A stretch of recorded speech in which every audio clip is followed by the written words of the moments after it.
Shalom. Saya undang kita semua untuk bangkit berdiri pada malam hari ini. Kita mensatukan hati kita di dalam doa. Sebelum kita beribadah, kita berfellowship dulu yuk satu dengan yang lain. Boleh beri salam satu dengan yang lain, katakan Shalom, Tuhan Yesus kita baik, amin. Haleluya.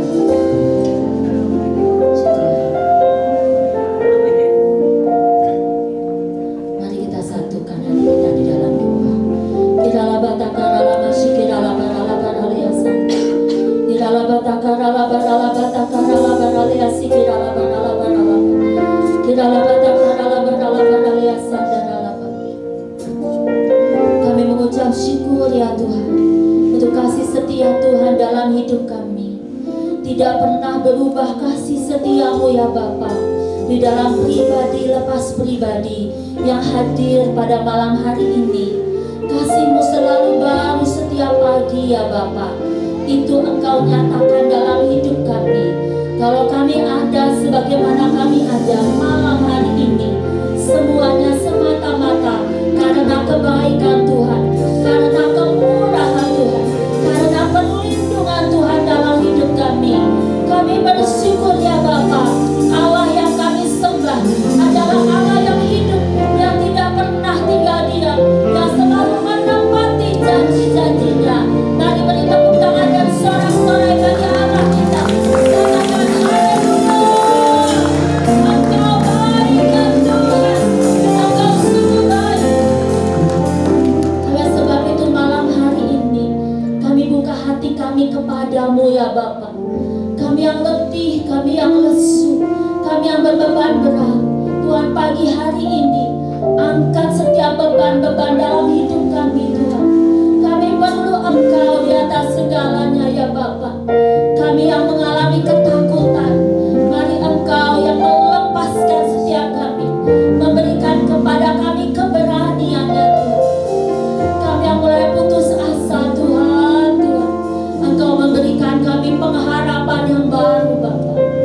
Kami yang sakit oleh bilur-bilur darah-Mu Engkau sembuhkan. Pada waktu kami menaikkan pujian, penyembahan kami, maka terobosan-terobosan terjadi dalam hidup kami. Sebab Allah yang kami sembah adalah Allah penerobos. Terima kasih Bapa. Malam hari ini biarlah setiap doa, pujian, penyembahan kami menjadi dupa yang harum di hadapan Tuhan. Terima kasih Bapa. Di dalam nama Tuhan Yesus, mari bersama-sama katakan amin. Puji Tuhan. Boleh beri tepuk tangan sekali lagi. Silakan duduk Bapak Ibu yang dikasihi. Ku tidak takut, sebab Kau besertaku.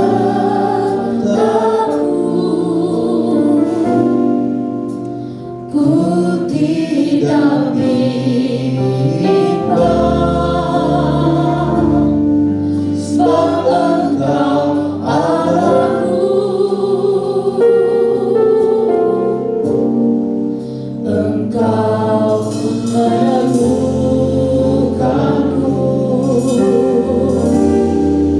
bahkan menolongku.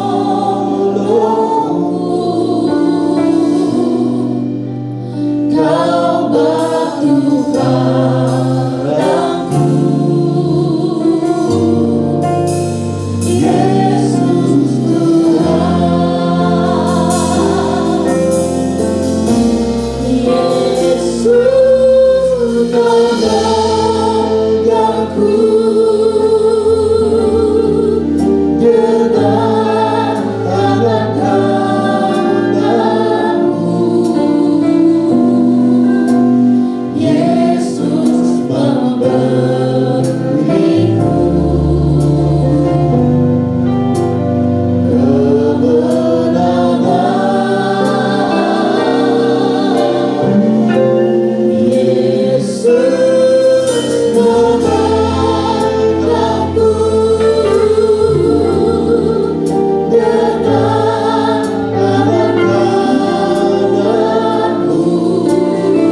Tuhan dan menjadi seorang pemenang Tuhan.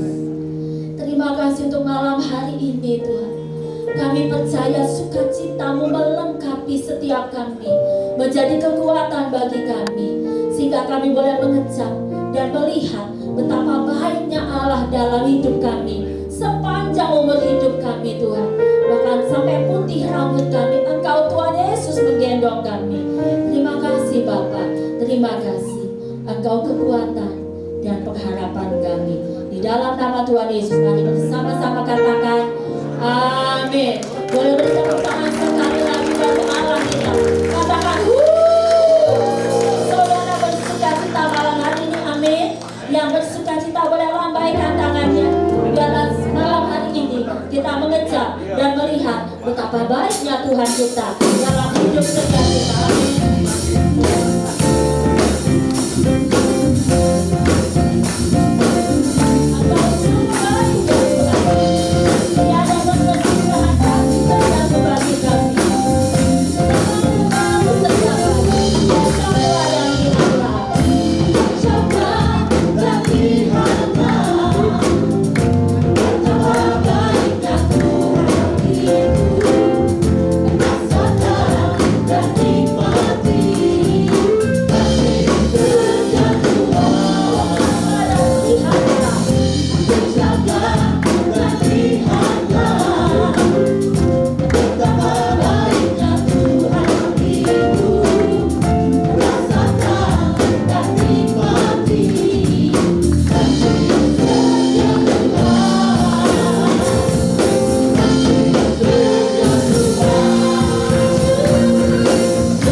Malam hari ini kita mau bersorak bagi Allah kita. Yang mau bersorak angkat tangan dan katakan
kita luar biasa. Amin Bapak Ibu. Silakan duduk jemaat yang dikasihi Tuhan. Mari kita siapkan hati kita untuk mendengarkan firman Tuhan. Firman Tuhan yang akan memberi kebebasan kepada kita, yang akan memberikan jalan keluar bagi setiap kita. Firman Tuhan adalah jawaban bagi setiap doa kita. Berhala-berhala, tidak ada Allah seperti Engkau ya Tuhan. Engkau Allah yang luar biasa, yang menjawab dan memenuhi setiap kebutuhan kami menurut standar kekayaan dan kemuliaan di dalam Kristus Yesus Tuhan. Terima kasih Bapa. Tiada yang seperti Engkau, begitu mengasihiku. Kau Tuhan sanggup menjawab semua seru doaku.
tangan atas kehidupan kita, maka kita angkat tangan kanan tinggi dan kami meraih semua yang baik yang datang dari atas.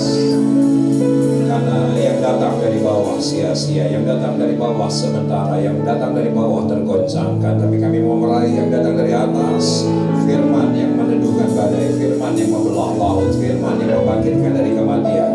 Tuhan anugerahkan atas kami, bukan hanya yang beribadah onsite di Lawat Tuhan, tapi juga yang streaming dan juga tunda. Dimanapun jemaatmu berada, maka berkat Tuhan berlimpah, sehingga yang sakit disembuhkan, yang lemah dikuatkan, yang terikat dilepaskan, yang terbelenggu diberdekakan. Dan kau nyatakan firman-Mu melalui hamba-Mu yang hina dari antara orang paling berdosa sekalipun, tapi oleh karena anugerah aku dengan penuh keberanian menyampaikan isi hati-Mu yang Tuhan taruhkan dalam hatiku. Dan kami semua pulang tidak sama seperti kami datang, termasuk aku juga diubahkan. Kami siap untuk menerima Engkau yang firman. Sama-sama yang siap kita katakan amin. Tepuk tangan bagi Tuhan. Maaf saya belum bilang silakan duduk, Ibu jadi belum boleh duduk. Belum boleh duduk, belum.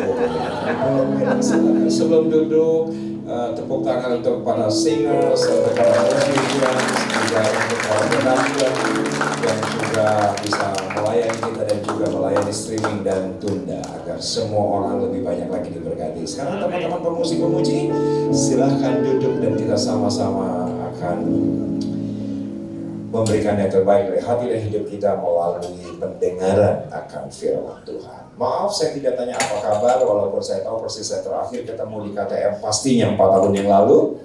Kenapa saya tidak tanya apa kabar? Karena saya tahu persis kehadiran Anda malam hari ini di ruangan ini membuktikan Tuhan kita baik. Amin. Saya ingin tangan-tangan yang mengalami kebaikan Tuhan, katakan kepada sebelah kanan kiri, bilang begini, Yesus teh edun bageuna. Tidak ada yang singgah Tuhan Yesus teh bager bisa edun bisa. Yuk langsung kita lihat slide berikut ini yang saya tahu ini Tuhan taruhkan dalam hati saya dan menjadi tema hari ini, yaitu adalah kebun buah-buahan. Nah, bagi teman-teman yang biasa mencatat, ketahuilah ketika Anda mencatat, Anda sedang menghormati Tuhan. Ketika Anda mencatat, Anda sedang menghormati firman. Dan ketika saudara mencatat, sebetulnya Anda sedang menolong diri Anda sendiri. Tolong katakan ya. Kenapa? Karena setiap perkataannya tidak akan pernah ada yang gagal. Dan kita hidup menurut perkataannya. Itu prinsip. Itu prinsip. Maka saya sebagai gembala sidang, walaupun kurang meyakinkan gini-gini gembala, di tempat Tuhan percayakan, di Sawangan, saya selalu menekankan agar jemaat harus mencatat. Karena mencatat itu akan menolong diri kita sendiri. Karena firman tidak akan pernah kembali dengan sia-sia. Dan saya tahu persis tema ini kebun buah-buahan adalah kerinduan Tuhan untuk semua kita. Kerinduan Tuhan untuk semua kita. Yesus secara literal berkata bahwa Dia menghendaki yang di bumi itu seperti yang di sorga. Itu literal.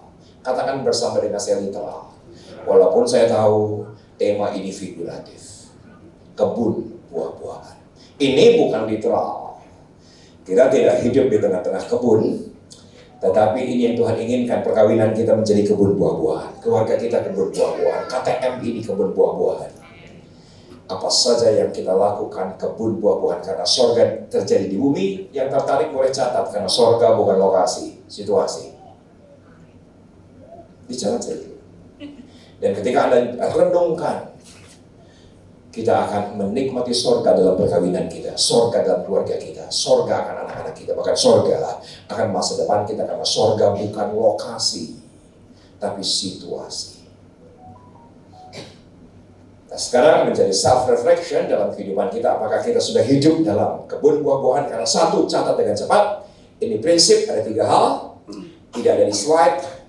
Tetapi bagi yang mencatat, Anda akan tertolong oleh karena catatan Anda sendiri. Yang pertama, kebun buah-buahan pasti disengaja. Katakan bersama dengan saya, disengaja. Setuju dengan saya, kalau itu kebun buah anggur, pasti sengaja hanya anggur, tidak boleh ada jeruk. Ekonomi cicing itu. Lagi loading Pak, lagi cari wifi. Oke, saudara cepetanlah loadingnya. So kita bisa connect. Saudaraku, tidak mungkin orang yang berkata inilah kebun anggur, ada pohon tomat, tidak mungkin. Tapi dengan sengaja hanya anggur, sengaja hanya tomat, sengaja hanya nanas. Karena kebun buah-buahan pasti disengaja. Dan Anda catat prinsipnya, karena di dunia ini tidak ada yang koinsiden, tidak ada yang kebetulan. Semua by his design, bahkan selembar rambut yang jatuh dari kepala pun dia tetap dalam kontrolnya. Katakan ya. Selembar rambut pun yang gak ada hubungan dalam hidup kita. In his control. Tidak ada yang coincidence. Walaupun sepertinya kebetulan. Di satu pagi, saya berkata ke seorang teman, aku mau ikut kemana kau pergi, dan setelah itu tolong kau antar kemana aku akan pergi. Oke. Dan tujuan pertama, yaitu klien yang dimana dia yang menjadi officer, dan dia berkata, aku harus ke Ben Hill untuk serahkan satu dokumen. Sampai di Ben Hill, teman saya karena sama-sama orang Bandung bilang gini, mana cicing di dia, ulah kemana mana, cicing di mobil, orang sakit, arek merekkan dokumen, kayak sakit di Bandung. Nggak usah cari di Google Translate, tidak perlu. Toh Anda juga bingung ngetiknya gimana, kan gitu kan? Pokoknya saya terjemahkan, saya orang baik soalnya. Dia berkata bahwa kamu diam aja di mobil, sebentar setelah aku kirimkan dokumen nanti aku cepat balik. Dan ternyata saudara, aku nggak tahu kenapa itu mobil tiba-tiba AC-nya mati. Karena AC-nya mati, jadi aku berkeputusan untuk ngikut temanku ke kantor dan kliennya. Ternyata ketika dokumen diserahkan, yang terima Elsa. Gitu ceritanya. Dan ketika aku yang terima Elsa, aduh AWWE teman gelis gitu, mau ayah nasihat itu di kampung deh. Mani gelis pisan gitu. Dan Anda tahu, saudara teman saya bilang ini, jangan, dia Kristen. Seluruh keluarga kamu yang Islam tidak akan bisa menerima karena dia Kristen. Yang ketika kami menikah, bukan dia yang jadi Islam, tapi saya yang jadi Kristen. Anda jangan bilang begini, kebetulan Pak, AC-nya tiba-tiba panas. Tidak ada yang kebetulan. Kenapa masih banyak? Tidak ada yang kebetulan. Ketika itu kami menikah di Karsa Pemuda. Yang memberkati adalah pendeta Dani Demiwa. Ketika konseling saya tidak pernah bisa lupa. Pak Dani, saya Kristen, tolong Pak Dani carikan nama buat saya. Karena saya tahu persis kalau orang dibaptis pasti dapat nama baru. Saulus jadi Paulus, nama baru. Sarai jadi Sarah. Saudara Pak Dani bilang begini, kayaknya kamu nggak perlu ganti nama, nggak perlu ganti nama. Dan sekarang saya kesulitan di mana-mana. Kenapa, saudaraku? Karena saya dapat video viral pemuka agama saya yang lama berkata, pancung pendeta Muhammad bisa solihin karena sudah terlalu banyak membawa yang kedar menjadi Kristen. Dan saya beberapa hari yang lalu, saudaraku khotbah di Jakarta, di JIS, di Senayan, Pak Dani yang duduk. Aku bilang gini, gara-gara Pak Dani. Coba kalau nama saya Muhammad diganti Matthew, kan lumayan. Ya kan, kalau Riza diganti Romeo, kan lumayan, ya gak sih? Dan saudaraku, akhirnya ya saya pakai nama seperti yang sekarang, saya dimusuhin banyak orang. Tapi sejujur dengan saya, itu pun tidak ada yang kebetulan. Tolong katakan ya. Saudaraku, rute dari rumah itu selalu kalau mau ke Karsa Pemuda Senayan harus lewat Palmerah, Permata Hijau, belok kanan langsung ketemu Karsa Pemuda.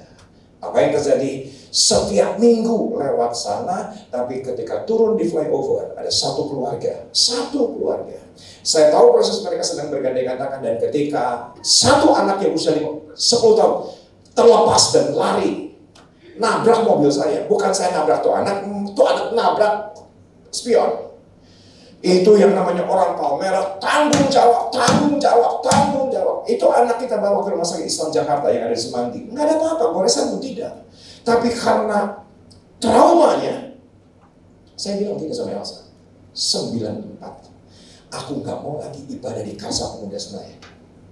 Karena saya dengar, bapaknya Pak Niko baru buka di Sawangan. Kita besok ke Sawangan aja. Dan Anda tahu, Sawangan berbeda. Situasinya, Karsa Pemuda begitu hype, begitu happening, wah semuanya kayaknya rambut pun menyembah. Waduh, saudaraku, itu hype-nya luar biasa ke Senayan ketika itu. Maaf, saudaraku, Betani lebih terkenal dibandingkan Yesus ketika itu.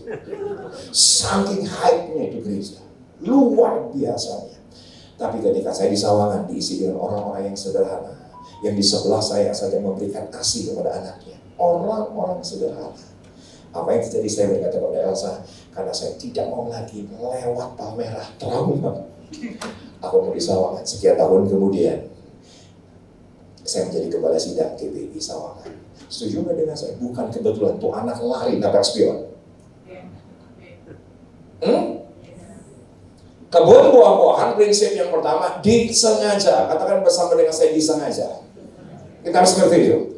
Segala sesuatu Tuhan izinkan. Kalau hari ini ada, malam ini ada di ruangan ini, saudaraku, bukan karena jadwal pelayanan, sorry, bukan karena jadwal. Pasti ada sesuatu yang disengaja. Yang penting respon hati kita. Katakan iya. Yang kedua, saudaraku, prinsip daripada kebun buah-buahan, catat, pasti sekumpulan. Katakan bersama dengan saya, sekumpulan. Belum semua, katakan bersama dengan saya, sekumpulan. Kalau lihat tangan saya, yang sudah lihat katakan dia, let's say ini adalah kebun buah-buahan, let's say 500 meter persegi. Setuju nggak dengan saya, nggak mungkin satu pohon? Pasti ada sekumpulan pohon. Saudaraku, ini prinsip, kalau Anda ingin menikmati kehidupan kebun buah-buahan, saudaraku, Anda harus punya komunitas rohani. Anda harus punya komunitas iman. Karena prinsip dalam kehidupan tidak seorang pun yang berhasil sendirian, kalau katakan dia. Tidak seorang pun yang berhasil tanpa bantuan orang lain, tidak pernah. Kita harus berkomunitas. Nah, saya mengucap syukur tahun 94. Ketika Family Altar diadakan, Elsa yang terlebih dahulu mengambil keputusan untuk jadi anggota Family Altar. Dan saya terpaksa jadi ikut anggota Family Altar. Tidak bisa doa, jadi bisa doa. Tidak bisa pimpin pujian, bisalah pimpin pujian. Saya itu senang nyanyi. Yang jadi masalah jemaat nggak senang saya nyanyi. Itu masalah lain lah, saudara ya. Makanya saya tidak pernah jadi worship leader di gereja. Ya, tapi nggak bisa khotbah, saya jadi bisa khotbah. Saya tidak pernah sekolah teologi sampai detik ini. Tidak pernah sekolah seminari sampai detik ini. Tidak pernah sekolah Alkitab sampai detik ini. Saya lulusan komunitas rohani. Sampai hari ini saya punya FA3. Sama jemaat kita masih punya klub. Karena kita lahir dari komunitas rohani. Bu, nggak bakal kuat sendirian. Teman-teman pemusik nggak bakal kuat sendirian. Tetap cari komunitas. Cari komunitas. Naon kultik gitu kene. Katakan bersama dengan saya gitu kene. Naon kultik gitu deh ya. Naon ngurus kejelang atau balik. Soalnya saya sering dengar itu. Cuma kumpulan orang yang sangat membosankan. Dia lagi 10 orang lagi 10 orang. Saudaraku, ketika anak kedua saya meninggal, ketika anak keempat saya meninggal, yang mendoakan saya siapa? Ya 10 orang itu. Siapa? Gembala sidang? Enggak. Siapa yang mendoakan? Enggak bakal kuat sendirian. Enggak bakal kuat. Saya sudah diaken senior. Saya sudah pelayan musik senior. Saya sudah jadwal di mana-mana. Sorry, tidak akan pernah kuat sendirian. Ketika Anda sendirian makan, saya berani bilang, Anda sakit. Pak, tim, saya ini punya hobi ikan koi, Pak. Hampir 20 tahun saya pelihara ikan koi. Dari mana saya tahu ikan koi kesayangan saya sakit? Kalau sendirian. Kalau ikan itu yang sendirian sembuh, pasti akan kumpul lagi. Itu ceritanya. Baru tahu, makanya gua kasih tahu. Sebagai perkoian. Saudara, gimana? Anda punya binatang sakit, pasti memisahkan diri. Ketika Anda berkata, saya nggak perlu sendirian aja, saya sudah pelayanan kemana. Rohani lu sakit, minimal lu sombong rohani. Lihat tangan saya, yang sudah lihat kata dia. Let's say, ini adalah bara api. Setuju nggak dengan saya? Satu bara dipisahkan, pasti padam. Gimana akan nyala? Gabungin lagi, sederhana kok. Bersyukurlah ketika di sebelah Anda ada coal, jangan dihindar. Cepat gabung. Karena itu kebun buah-buahan menurut saya. Karena kebun buah-buahan prinsipnya tidak ada satu pohon di antara sekian hektar, pasti sekelompok. Yang ketiga, yang pertama, disengaja. Kenapa nggak dicatat, Bu? Dicatat, Bu. Yang kedua, sekelompok. Catat yang ketiga. Ini prinsip. Yang namanya buah tidak dinikmati oleh pohon. Tolong katakan ya. Ini buah anggur. Siapa yang menikmati? Yang di sekitar kebun buah-buahan. Yang menikmati bukan pohonnya. Tolong katakan ya. Saudaraku, ketika Anda bertumbuh, hidup Anda harus dinikmati oleh banyak orang. Talenta Anda harus dinikmati oleh banyak orang. Kemampuan kita bisa dinikmati oleh banyak orang. Itu yang sehat. Karena pohon tidak pernah bisa menikmati buahnya. Tidak bisa menikmati. Beberapa hari yang lalu saya mendatangi ibu saya yang sudah renta. Mama itu berapa ya? Hampir 80 ya. Hampir 80. Ya sekarang cuman tanam satu pohon, 2 pohon di rumah, pelihara. Satu hari saya pulang di carport, dan ketika di carport saya melihat ternyata ibu saya baru aja beli tanaman dari satu toko namanya Tetot. Kenapa saya nggak boleh bilang Trubus? Karena tidak di-endorse. Kalau di-endorse baru boleh bilang Trubus, gitu kan?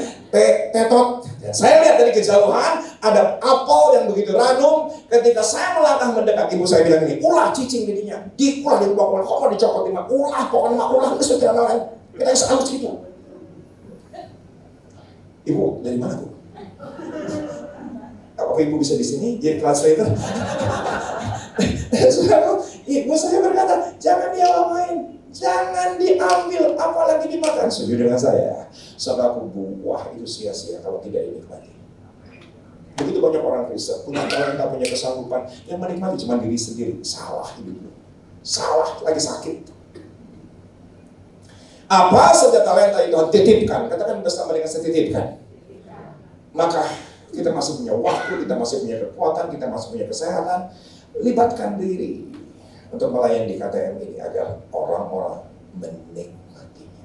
Sampai di sini oke?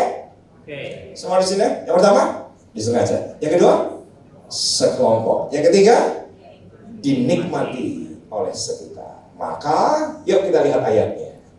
Yesaya 32, ini ayat kaya dengan figuratif, tetapi saya ingin tolong Anda agar Anda bisa pulang, mengerti, dan diberkati.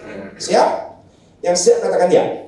Sampai dicurahkan kepada kita roh dari atas. Ini bukan figuratif, ini literal. Dan beberapa teolog berkata bahwa ini ayat nubuatan mengenai Pentakosta. Saya setuju lah. Beberapa teolog berkata bahwa ini adalah satu nubuatan mengenai ruang atas Yerusalem yang satu kali kelak ketika di hari Pentakosta Roh Kudus turun. Maka padang gurun Tuhan akan ubahkan menjadi kebun buah-buahan. Bahkan kebun buah-buahan itu akan dianggap hutan. Tetapi teologi saya, tolong perhatikan, di perjanjian lama sekalipun Roh Kudus sudah turun. Ya. Lihat tanganku. Yang sudah lihat katakan ya. Kalau Anda baca Allah Roh Kudus, di dalamnya ada Allah Bapa dan ada Allah Anak. Ya, kena cicing baik. Kalau Anda baca Allah Anak, dalamnya ada Allah Bapa dan Allah Roh Kudus.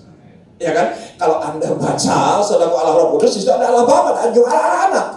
Karena tiga itu tidak bisa dipisahkan. Terbukti kejadian 1 pun ketika segala sesuatu gelap, Roh Allah sudah melayang-layang. Tolong katakan ya. Jadi perjanjian lama pun Roh Kudus sudah ada. Saudara, ini namanya Roh Kudus bukan domain perjanjian baru. Bukan setelah Kisah 1 baru Roh Kudus turun. Sebelumnya pun Roh Kudus sudah ada. Dan hidup kita akan diubahkan. Padang gurun menjadi kebun buah-buahan. Dan kebun buah-buahan itu yang disengaja, yang dinikmati, yang sekelompok itu sudah bukan sekedar jadi kebun, tapi jadi hutan. Itu keren. Itu keren. Maaf, saya harus mulai dengan cerita lama. Boleh? Yang mulai katakan? Oke, gini. Beberapa hari yang lalu saya dan Elsa diundang sama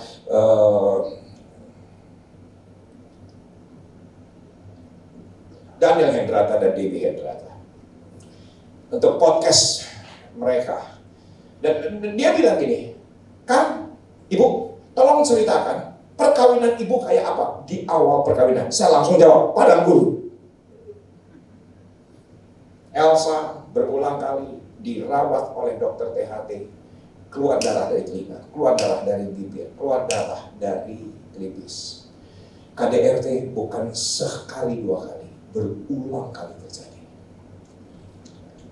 Usia 12 tahun saya terikat narkotik. Dan saya terikat narkotik selama 20 tahun. Pernikahan kami tahun 91, saudaraku, 9 tahun. Itu bukan kebun buah-buahan, tapi padang gurun. Saya pukul, pulang sakau. Bele putih saya pukul. Puncaknya, tahun 1999. Saya sakau hari itu, tapi saya optimis. Saya pulang masih bisa pakai. Karena masih ada 5-6 gram heroin. Tapi ketika sampai di rumah, sudah dalam keadaan sakau. Ternyata saset yang seharusnya ada 5-6 gram sudah dalam keadaan basah. Dan Elsa temukan sasetnya. Dan saya tanya, kemana itu barang? Aku sudah masukkan ke toilet dan sudah di flush. Yang saya ingat, saya ambil senjata tajam dari meja rias. Elsa sudah bersimpuh darah dasternya. Dan ketika akan ditusukkan, tiba-tiba bele putih saya terbesar masuk dan berkata, "Stop papa, jangan siksa mama. Mama sudah terlalu lama tersiksa." Itu senjata tajam terlepas. Bele dan Elsa, yuk sekali lagi kita doakan mama. Saya ingat apa yang mereka nyanyikan, tapi saya tidak ingat mereka apa yang mereka doakan. Tapi setelah amin, Elsa dan Bele menumpangkan tangan atas saya. Dan Roh Kudus turun. Dan hidup saya dari hari ke hari diubahkan dari padang gurun ke kebun buah-buahan. Kalau katakan ya, saudaraku, harus Roh Kudus turun. Dan kita bersyukur 1 dekade mendatang seperti nubuatan para nabi. Saudaraku, Roh Kudus dari atas akan semakin pekat, akan semakin lebat, akan semakin tebal. Katakan dia. Di era yang baru ini kita bersyukur. Terima aja dengan iman, nggak usah dipusingkan soal 1 dekade, Pentakosta ketiga. Tapi yang penting nantikan Roh Kudus itu sekali lagi turun. Semakin kita terdistract oleh apa yang dikatakan orang, justru kita gagal terima roh dari atas. Pelan-pelan saja kita melangkah, kita imani. Setiap hari kita doa, Tuhan Roh Kudus turun. Karena hanya Roh Kudus lah yang mengubahkan, katakan dia. Yang akan mentransformasi dari padang gurun ke kebun buah-buahan. Selaku tanggal 23 April 2023, Paskah Nasional 2023, jatuh hari Minggu. Dan Elsa, istri saya berkata, "Pak, besok kamu khotbah di mana?" Aku khotbah di MNC Tower dan juga Plaza Indonesia untuk Pak Konrad Supit. "Aku juga besok khotbah," kata Elsa. "Kamu khotbah di mana?" "Di 2 gereja untuk 4 kali khotbah." Kita malam itu diskusi firman Tuhan. Saudaraku, itu kebun buah-buahan. Kebun buah-buahan. Ketika Minggu pagi, saya sudah sampai di mobil, tiba-tiba Casey, aku di saya terkecil. "Pak, aku numpang." "Papa ke Kebon Siri." Aku juga hari ini diundang oleh salah satu gereja yang ada di Kebon Siri. Perjalanan dari Pamulang ke Kebon Siri, berdua father and daughter sama-sama diskusi firman Tuhan karena mau khotbah. "Kamu mau khotbah apa? Papa mau khotbah apa?" Kita sharing. Itu kebun buah-buahan. Saya telepon Bella yang hidupnya penuh dengan traumatik. "Bella, kamu kemana hari ini?" "Aku lagi siap-siap nih Pak, karena sebentar aku diundang khotbah di Sunday service." Aku suka cerita. "Suami kamu kemana, Stephen?" "Ini juga lagi mandi." "Emang kenapa?" "Nanti jam 10 juga diundang salah satu gereja yang ada di Serpong." "Saudara, sorry, ini diundang loh. Bukan mengundang diri sendiri di gereja sendiri. Diundang." Berbedanya dong. Cucu saya tentunya tidak berkhotbah, tenang. Ya kan? Karena Kela, tapi hari itu melayani. Jadi guru, asisten guru sekolah minggu. Kenneth hari Minggu kemarin, saudara sedang main drum di ibadah raya. Usia 8 tahun. Tidak sebagus yang tadi. Itu terlalu bagus lah kalau dibandingkan dengan Kenneth cucu saya. Tapi Kenneth saya tahu persis dia akan jadi pendoa syafaat. Iya, saudaraku, karena kalau kami doa, mesbah keluarga kita akan tatap mata dan kita berdoa agar Kenneth yang tidak berkata, "Aku yang doa." Kenapa, saudaraku? Kita tidak izinkan dia berdoa karena dia doa lamanya luar biasa. Udah malam, udah sampai dia doain Kim Jong Un. Kim Jong Un teh saha? presiden Korea Utara. Kenapa didoain? Kasihan karena mereka menderita tidak bisa ibadah. Perancis didoain, wah sudah keliling dunia. Dan tiba-tiba kalau dia keliling dunia, kita tatap mata satu dengan yang lain. Dia, kalau doa jangan buka mata. Dia marah besar. Padahal dia tahu kita buka mata, kan dia karena dia buka mata, ya nggak sih? Nggak mungkin dia tutup mata kita kalau dia buka mata. Tapi setuju dengan saya, kalau Roh Kudus turun, katakan apa? Oh enggak, kalau kakeknya pendeta, tidak menentukan. Oh enggak, karena mamanya pendoa syafaat, tidak menentukan. Hanya karena Roh Kudus turun. Katakan iya. Ini era 1 dekade ke depan, dahsyat. Roh Kudus akan semakin tebal, akan semakin kuat, akan semakin kencang. Di padang gurun akan selalu berlaku keadilan. Setuju nggak dengan saya? Tidak ada yang salah dengan keadilan. Tolong katakan iya. Tidak ada yang salah dengan keadilan. Tidak ada yang salah. Tetapi ternyata itu padang gurun. Ternyata itu kehidupan yang lama. Yang terjadi adalah keadilan.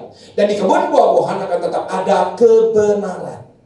Nah, selalu saya baca banyak tafsiran. Karena saya nggak tahu sekolah Alkitab. Jadi saya banyak baca tafsiran. Karena saya pikir tafsiran akan menolong saya. Tapi tidak, saya tidak puas dengan tafsiran yang ada.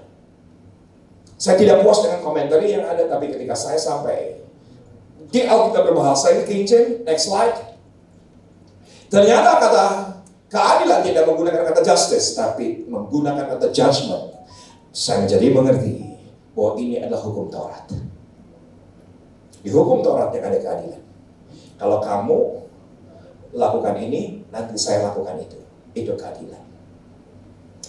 Kamu dari 10 perintah, berhasil 2, gagal 8, 10-10-nya batal. Itu adalah keadilan. Dan tidak seorang pun menurut saya bisa berlaku adil. Tolong katakan ya. Tidak ada seorang pun. Tidak ada seorang pun.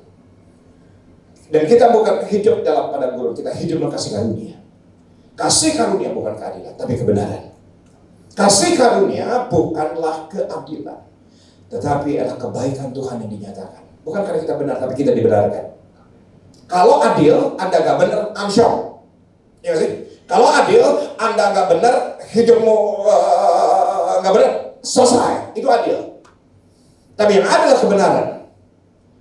Kita dibenarkan, kita disucikan, kita dilayakan. Itu kebun buah-buahan. Perhatikan slide berikut ini. Silakan foto bagi yang tertarik. Karena menurut saya tidak ada seorang pun yang bisa berlaku adil. Tidak ada seorang pun. Kepada siapapun kecuali mungkin, ini juga baru mungkin kepada dirinya sendiri. Agama saya yang lama, saudaraku, memperkenankan istri 4 asal adil. Setuju dengan saya, tetap gak mungkin bisa adil. Karena manusia tidak pernah bisa adil, hanya Tuhan yang bisa adil. Karena Dia Allah setia dan adil. Ini prinsip. Keadilan tidak mungkin bisa ada, karena itu adalah kehidupan padang gurun. Kalau ulang tahun perkawinan, ketika 9 tahun padang gurun dalam kehidupan kami, kita selalu adakan anniversary night di sebuah restoran yang sering kali kami datangi ketika pacaran di sekitar Kemang, sebuah suburb di selatan kota Jakarta untuk orang-orang asing tinggal di sana. Dan kita punya restoran kecil dan kita selalu ada candlelight service. Dan saudaraku, saya berkata gini, saya akan jadi suami yang lebih baik, takut akan Tuhan mengasihi kamu. Tetapi saya berkata, ini ada daftar 20 butir, tolong kamu lakukan terlebih dahulu. Kalau kamu bisa, baru saya berubah. Setuju kan dengan saya? Itu keadilan buat manusia. Benar. Itu keadilan buat manusia. Dan Elsa langsung kata, ya saya mau akan jadi istri yang baik, istri yang cinta akan Tuhan. Kalau kamu 20 item, saya punya 40. Karena kamu lebih brengsek dibandingkan saya, gitu kan? Ini 40 dulu, kalau kamu berhasil, baru saya berhasil. Kita sudah berusaha 5, gagal yang 35. Setuju dengan saya? Semua gagal. Maka saya berani bilang, perhatikan slide berikut ini. Anda silakan foto, Anda silakan capture berikut ini.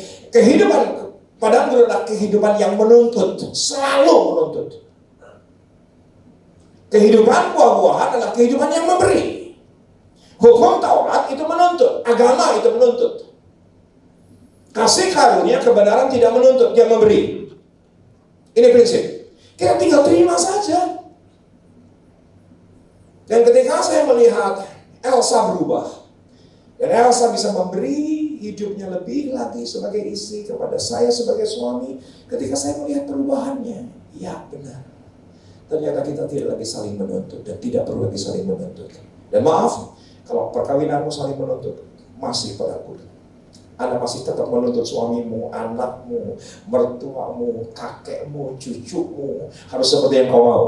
Hidup dalam padang gurun. Pelayanan nuntut terus padang gurun. Karena kehidupan kebun buah-buahan adalah kehidupan yang memberi, bukan menuntut. Setuju dengan saya yang namanya agama, hukum Taurat. Ini menurut saya. Dalam bahasa saya adalah temenan gitu, kudu gitu. Katakan bersama dengan saya dengan suara keras. Cik. Bisa tidak? Temenan gitu, kudu gitu. Berarti pintar. Apa sih agama? Gak boleh begini, gak boleh begitu, harus begini, harus begitu. Setuju dengan saya? Itu agama. Dan agama selalu menuntut. Maka para muridnya pusing. Uang 10 aja susah hari ini selaku orang Yahudi yang berlaku. Bukan 10, 613. Berapa? Ada catat bagian tertarik. 213 aturan berlaku kalau di Israel dan non-Israel. Hari Sabat di Amerika juga bisa. Di Israel dan non-Israel 213. 200 aturan berikutnya, saudaraku, hanya bisa dilakukan di Israel. Di Amerika nggak bisa. Maka semua orang Israel pada pulang. Gaza dibangun perumahan, Timur dibangun perumahan, rame sama Palestina. Itu bukan persoalan tanah, itu persoalan mereka tidak bisa melakukan hukum. 200 lainnya, saudaraku, hanya bisa berlaku kalau bait suci ada. Sedangkan bait suci sudah tidak ada. Mereka tahu akibatnya. Itu agama. Ini bukan soal Jordania, tapi Barat, Arab, bukan. Mereka harus bangun. Second coming, Yesus datang kali kedua. Kejauhan, saudaraku. Mereka tuh 613 aturan. Nanti KTM yang hadir malam hari, tolong pastikan pulang Anda daftar. Karena Pak Tim dan Ibu Lea akan membawa Anda tahun depan KTM tidak di Kelapa Gading, di Israel. Yang khusus malam ini datang. Tapi nanti ada kalau ke Israel, Bu, Ibu setiap pagi makan breakfast, yaitu misalnya dadar, telur. Dan Anda biasa kalau di mana teh, di Semper, dekat ada Semper sini. Ya Semper. Kalau makan dadar, Anda harus pakai namanya kecap tetot. Saya nggak bisa boleh bilang ABC karena tidak di-endorse. Oke? Tetot. Ya, saudara. Dan saudaraku, Anda kelihatan rabi. Apa yang terjadi? Piringnya dibanting, Anda diusir, meja diterbalikan. Karena hukum kosher itu bagian dari 613 aturan. Ngerti? Iya, agama itu. Anda sampai di Tiberias, nanti pasti di Yarden. Tempat Yesus dibaptiskan, Anda akan lihat lele sebesar paha Anda. Anda jangan bilang gini, oh lele paling ilahi, 2000 tahun, segitu gedenya. Saudaraku, kenapa lele sebesar paha? Karena mereka tidak makan yang namanya ikan bersisik. Itu tidak boleh, bagian dari 613 aturan. Ada Sabtu, saudaraku, pengen kencing ketika sampai di lobi hotel. Toilet penuh, Anda bilang ini, tenang. Saya langsung aja ke kamar ke lantai 15, Anda cepat ke lift, Anda kebelet. Mau tempel tangan Anda di lift. Saudaraku, ternyata semua lantai itu sudah dalam keadaan merah. Kenapa? Anda mencet pun nggak boleh, karena itu Sabat. Bayangkan, liar kan? 613 aturan, maka apa yang terjadi? Mau saya jelaskan lagi 611? Kayak gue capek banget deh. Dan saudara, maka muridnya bilang ini, yang penting yang mana? Jual, kasihlah Tuhanmu, kasih sama. Itu keren. Itu kebenaran. Padahal Quran 613, tuntutan demi tuntutan. Kebun buah-buahan, tinggal jual, kasihilah Tuhanmu dan kasihlah samamu. Maaf, Anda jangan berpikir saya harus KTM. Kalau nggak KTM saya tidak diberkati. Teologiamu salah. Kita KTM karena kita mengasihi Tuhan. Hah? Oh, saya supaya diberkati, supaya toko tambah ramai. Teologi Anda salah. Apa saja yang kita kerjakan karena kita mengasihi Tuhan. Tolong katakan ya. Karena Tuhan yang sudah terlebih dahulu mengasihi kita. Jangan lagi menuntut, selesai hidup kita. Saya dan Elsa sekian belas tahun menikah. Enggak deh, 32 tahun menikah. 32 tahun menikah. 17 tahun terakhir, saudaraku, ada asisten rumah tangga, pembantu laki-laki, orang Betawi, yang tentunya bukan Buddha, namanya juga dari Betawi. Dari usia 14 tahun dia kerja. Tapi tahun kedua dia keluar sebentar, jadi mucikari, jadi germo. Dia cari perempuan di kampung, dijual di tempat dia bekerja. Dia ngedar ganja. Satu dan lain hal dengan keluarga perempuan. Apa yang terjadi? Dia kembali pulang ke Pamulang. Dia terima lagi jadi pembantu rumah tangga. 17 tahun total. 5 tahun terakhir, sudah tambah ngaco nih anak. Tambah ngaco, kenapa? Karena candu judi online. Dan akhirnya penagih hutang datang. Dan ketika semua orang tahu si ART kami, kelakuannya begitu, semua orang keluarin. Jangan suruh masuk penjahat, tapi barangmu yang dijual. Barangmu yang diambil, motor 5 tahun aja udah habis 3. Digadein lah, dijual lah untuk modal judi online. Dan saudaraku, saya dan Elsa sepakat, kita doain anak. Apa saja yang kita bisa beri, kita berikan. Yang saya bingung selama 17 tahun, kok hidup kami itu gak dinikmati gitu loh. Betul ya? Kok hidupnya kami itu gak dinikmati sehari-hari itu gak tobat-tobat, gak percaya, tapi babi doyan. Nah itu dia yang bikin saya susah. Kenapa? Karena stok babi saya selalu habis. Pasti kalau habis pasti dia habisin. Lu jadi Kristen apa? Lu sono kagak sini kagak. Kenapa yang terjadi? 27 Mei 2 bulan lalu dia WA istri saya, Bu, saya mau percaya sama Yesus. Senangnya luar biasa. Ribuan orang selalu di luar sana yang dimenangkan. Saya jauh lebih senang orang dalam. Senang luar biasa. Bapak kemana? Bapak ada pelayanan di Tanjung Duren. Bapak pulang jam berapa? Ya sekitar jam 10 lah. Jam 10 dia tunggu saya. Kita konseling singkat. Kenapa sih kamu gak mau jadi Kristen? Karena saya kalau pulang aja sebentar, saya pasti dihina, kerja sama orang Kristen. Saya takut, Pak. Apa alasannya yang kedua? Saya lihat, Pak, bagaimana yang di agama saya dengan orang yang di gereja berbeda, Pak. Orang gereja baik-baik kayak gitu. Orang gereja baik-baik. Dan saya berkata, oke, langkah kamu ke depan mau apa? Saya mau dibaptis, Pak. Saya tanya, dia mesti gereja nih ke depan? Kita urus. Gak mau, Pak. Ntar ketahuan. Mau di tempat yang biasa, kolam renang yang biasa kita buat baptis, jangan Pak, nanti orang sekampung lihat. Jadi maunya di mana? Kan Bapak sudah 6 orang dari Muslim dibaptiskan di kolam koi. Boleh nggak malam ini juga saya dibaptis? Tepuk tangan begitu. Dibaptisnya di mana? Di kolam koi. Ini fotonya. Tuh. Akibatnya apa? 2 ikan saya mati. Bagus-bagus lagi. Yang wafat beko lagi. Aduh, bagusnya luar biasa. Foto kedua nggak salah. Dan sekarang dia diubahkan menjadi manusia yang berbeda. Selalu setuju dengan saya? Tuntut tidak akan banyak hasilnya. Suamimu tuntut, gereja tuntut, pelayanan tuntut, nggak banyak hasilnya. Tapi ketika Anda jadi solusi, memberikan hidup untuk sekitar, sudahku ada kemenangan yang luar biasa. Pak Tim saya dihujat banyak orang.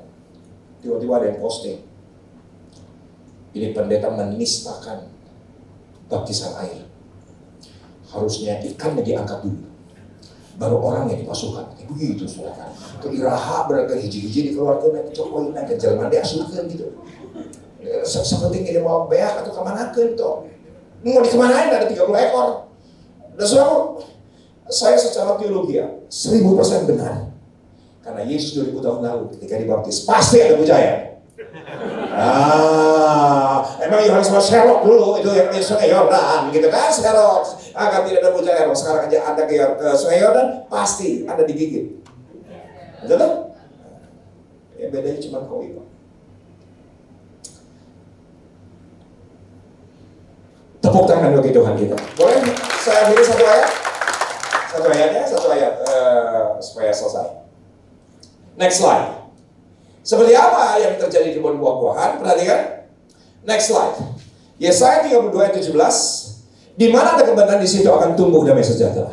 Dan akibat kebenaran ialah ketenangan dan ketentraman untuk selama-lamanya. Anda catat apa yang saya katakan. Perjanjian baru berkata bukan berdoalah jadi tenang, tapi jadilah tenang supaya kita bisa berdoa. Ayatnya bilang doalah, tengking, patahkan, puasa, dan tenanglah, tidak ada. Jadilah tenang, maka kita bisa berdoa. Saudara, saya berani bilang, jangan dulu ambil keputusan sebelum Anda pada puncak ketenangan. Anda walaupun emosi senang, emosi gembira, emosi sukacita, tetap jadilah tenang. Berkeputusan pada puncak ketenangan itu hebat. Persoalan boleh datang, katakan dia. Persoalan boleh datang. Pergumulan boleh datang. Tapi kalau di padang, di kebun buah-buahan, ada jalan keluar. Katakan bersama dengan saya jalan keluar. Tenang aja. Ada jalan keluar. Setuju dengan saya sepaket. Katakan bersama dengan saya sepaket. Mulai saja ada tantangan, jalan keluar. Itu adalah paketnya. Boleh aja sakit penyakit, ada sepaketnya. Mujizat. Persoalan ada, pasti ada lah.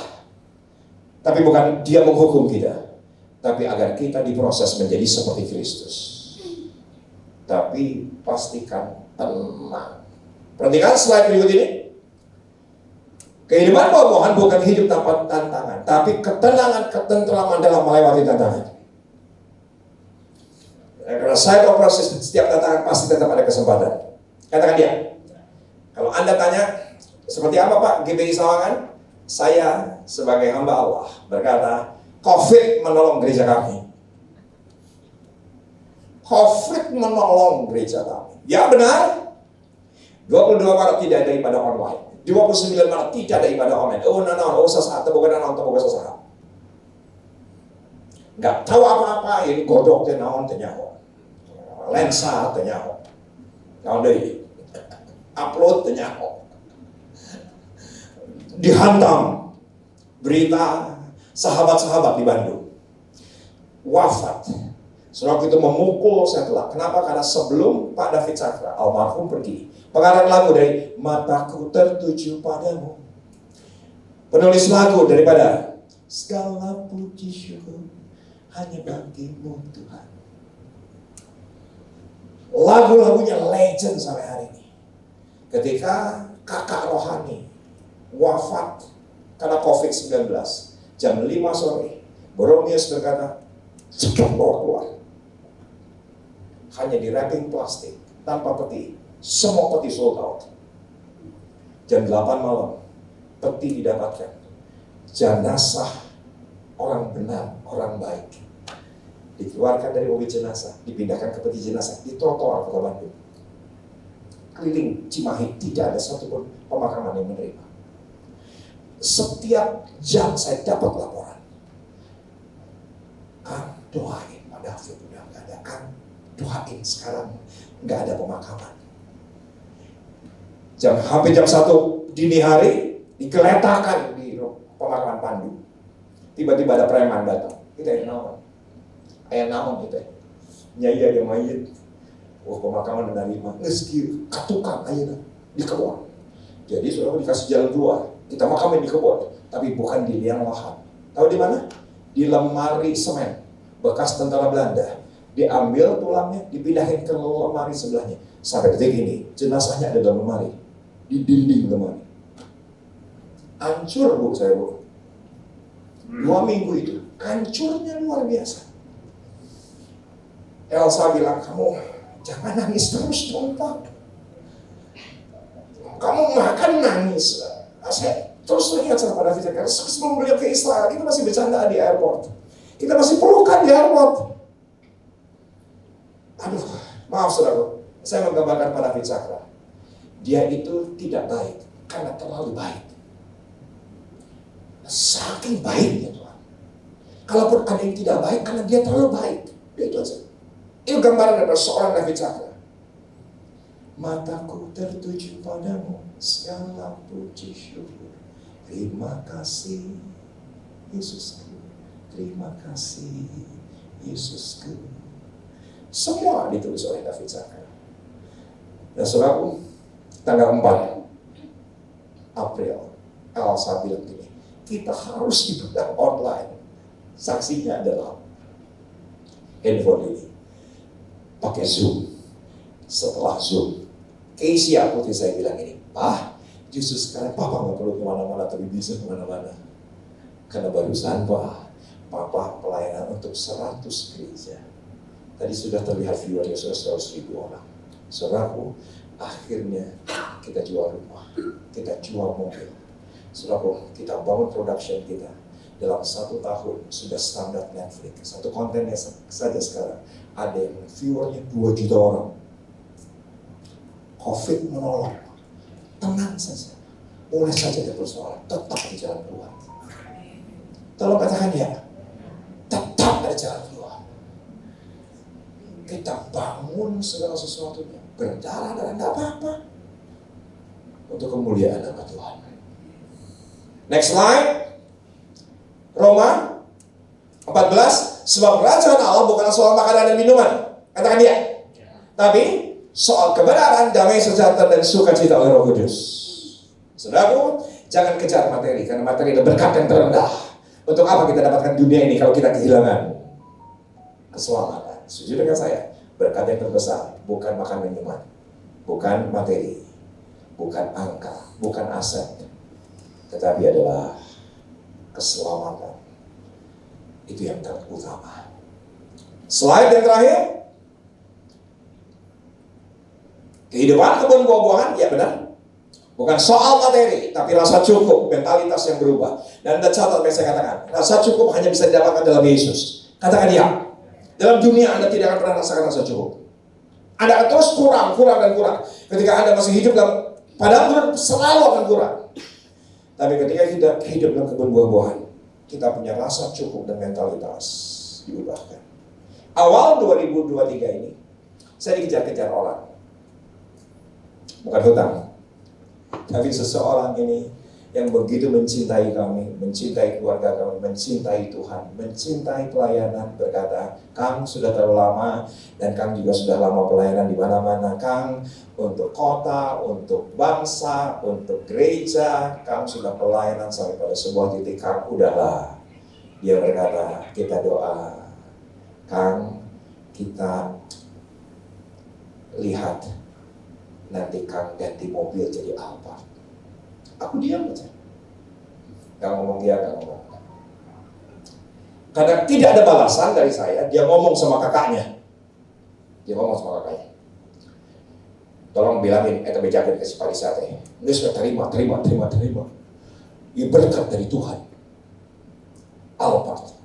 Gantilah mobil yang sekarang pakai. Saya gak jawab. Ibu ini selalu si kakak dari seseorang ini sampai telepon ke anaknya. Tolong bejakan si parisate. Cina ganti mobil. Saya gak jawab. Akhirnya seseorang ini dia telepon kembali saya. Tolong kasih tahu alasannya. Kenapa ditolak? Ada tahu penolakan saya? Elsa bilang gini, kamu terpaksa harus ngomong. Kamu terpaksa harus ngomong. Akhirnya saya ngomong. Saya cuma bilang gini, gak mungkin. Saya pakai Alphard di GBI Sawangan. Setiap minggu di parkiran, di tengah motor jemaat. Gak mungkin. Gak mungkin. Sesekali ada kesalahan. Seperti apa sebenarnya? Itu tidak akan melahirkan damai sejahtera. Apakah saya bangga? Saya kunjungan ke gang sempit Bensai pakai Alphard. Itu kebayang enggak? Pakai Forerunner. Itu kebayang, enggak kebayang. Karena kebun buah-buahan soal materi, bukan soal materi. Kalau katakan ya, rasa cukup sudah. Saya cukup pada mobil yang sekarang juga saya nyampe. Ukurannya bukan materi, Keberhasilan bukan materi, sukses bukan materi. Ada tahu ukurannya? Jadi berkat bagi orang lain. Itu ukurannya. Nah, kalau orang lain sekarang kita jadi batu sandungan, gimana kita jadi berkat? Saya merasa cukup dengan apa yang ada. Ibu, thank you. Bakutnya udah nyampe. Ya, itu cukup buat saya untuk malam ini juga besok. Dan saya harus menurunkan berat badan lagi. Tuhan Yesus memberkati. Bye-bye. Sampai ketemu 2024. Semoga.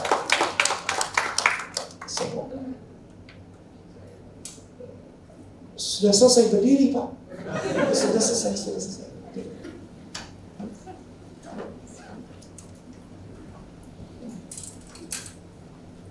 Teman-teman yang mengikuti ibadah streaming dan juga siaran tunda, saya tidak lihat Anda, tapi Anda lihat saya di ujung ibadah ini. Saya akan lihat chat Anda, komen Anda, dan tuliskan oleh karena Roh Kudus. Saya sekarang sudah ada di kebun buah-buahan. Saya tidak lihat Anda, tapi Anda lihat saya. Dan biarlah Anda sekarang ketik. Dan Anda pastikan sesuai dengan iman kita. Oleh karena Roh Kudus, saya sudah ada di kebun buah-buahan. Angkat tangan kanan tinggi. Mengalir kuasa dari tempat maha tinggi, Bapa kekal mulia, Kau hadir di sini, memulihkan hati, menyembuhkan yang terluka. Ku kan tenang bersamamu, Bapa. Angkat tangan lebih tinggi. Mengalir kuasa dari tempat maha tinggi, Bapa kekal mulia, Kau hadir di sini, memulihkan hati, menyembuhkan yang terluka. Ku kan tenang bersamamu, Bapa.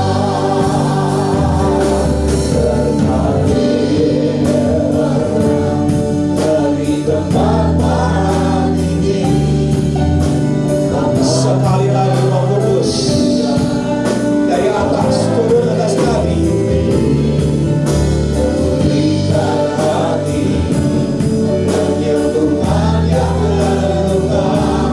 Bukan tenang bersamamu, Bapa. Minta lebih lagi, Roh Kudus turun.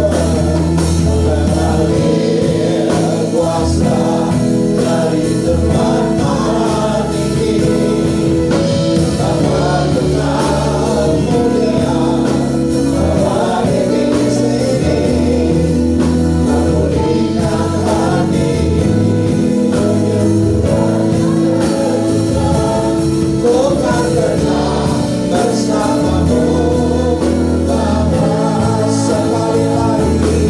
Mengalir kuasa dari tempat maha tinggi, Bapa kekal mulia, Kau hadir di sini, memulihkan hati, menyembuhkan yang terluka. Bukan tenang bersamamu, Bapa. Bukan tenang bersamamu, Bapa. Sekali lagi, bukan tenang bersamamu, Bapa. Kami pulang tidak sama, kami turun dari lantai 2 ini tidak sama. Kami selesaikan ibadah YouTube ini, dan kami tidak lagi sama, karena kami tidak hidup lagi di padang gurun, tapi di kebun buah-buahan. Kami berhenti untuk menuntut, tetapi kami memberi, karena kami telah menerima banyak dari Tuhan. Menerima banyak dari Tuhan. Terima kasih untuk wahyu yang Kau nyatakan. Dari begitu banyak ayat figuratif, kami pulang dan mengerti rencana dan kehendak-Mu sempurna atas kami. Sama-sama yang diberi Tuhan dengan suara keras, kita katakan amin. kedua tangan kita, terimalah berkat Abraham, Ishak dan Israel. Berkatalah Bapa, Anak dan Roh Kudus, Nabi Yesus Kristus menyertai kita, memateraikan kehidupan kita, kebun buah-buahan, bahkan sampai selama-lamanya Dia akan bersama dengan kita. Yang percaya diberi Tuhan dengan suara keras 3 kali kita katakan amin.